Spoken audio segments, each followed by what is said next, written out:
ఉత్తరప్రదేశ్లోని ఝాన్సీ సిటీ వీధుల్లో ఓ కారు అందరి దృష్టిని ఆకర్షిస్తోంది. రోడ్డు మీద ఆ కారు కనిపిస్తే అంతా దానివైపే చూస్తున్నారు. అలాగని అదేమీ ప్రత్యేకమైన కారు కాదు. కానీ ఆ కారు నడుపుతున్న వ్యక్తి హెల్మెట్ పెట్టుకుని నడుపుతుండటం అందరినీ ఆశ్చర్యానికి గురిచేసింది. గుర్తు తెలియని వ్యక్తి ఒకరు దీనిని వీడియో తీసి సోషల్ మీడియాలో పెట్టడంతో ఆ వీడియో కాస్త వైరల్గా మారింది. ఈ విషయం మీడియాకు చేరడంతో అసలు సంగతి ఏంటో కనుక్కుందామని ఓ మీడియా సంస్థ సదరు కారు ఓనర్ బహదూర్ సింగ్ పరిహార్ ను సంప్రదించారు.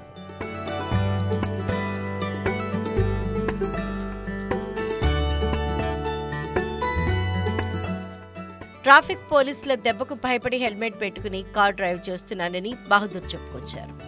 గత మార్చి నెలలో ఓ రోజు బహదూర్ సింగ్ సెల్ ఫోన్ కు ట్రాఫిక్ చలానా మెసేజ్ వచ్చింది. హెల్మెట్ పెట్టుకోకుండా నిర్లక్ష్యంగా డ్రైవింగ్ చేస్తున్నందుకు 1000 రూపాయలు జరిమానా విధిస్తున్నట్లు అందులో ట్రాఫిక్ పోలీసులు పేర్కొన్నారు. దీంతో తాను 2 వీలర్ ఎప్పుడు నడిపానా అని బహదూర్ ఆశ్చర్యపోయాడు. ఇదేదో పొరపాటున వచ్చిన మెసేజ్ కావచ్చన్న ఉద్దేశంతో యూపీ ట్రాఫిక్ పోలీసుల వెబ్సైట్లోకి వెళ్లి చెక్ చేశాడు. అందులో కూడా తన ఆడి కార్ నెంబర్తోనే చలానా ఇష్యూ అవటం, చలానాలో స్పష్టంగా మోటార్ కార్ అని మెన్షన్ చేయటం చూసి అవాక్కయ్యాడు.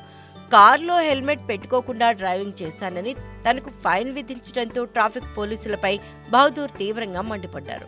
వాళ్ల నిర్వాకం 10 మందికి తెలియాలని, తనకు ఫైన్ వెయ్యటంపై నిరసన తెలిపేందుకు ఈ పద్ధతిని ఎంచుకున్నట్లు మీడియాకు వివరించాడు. ఆపై హెల్మెట్ సర్చ్ చేసుకుని కారెక్కి అక్కడి నుంచి వెళ్లిపోయాడు.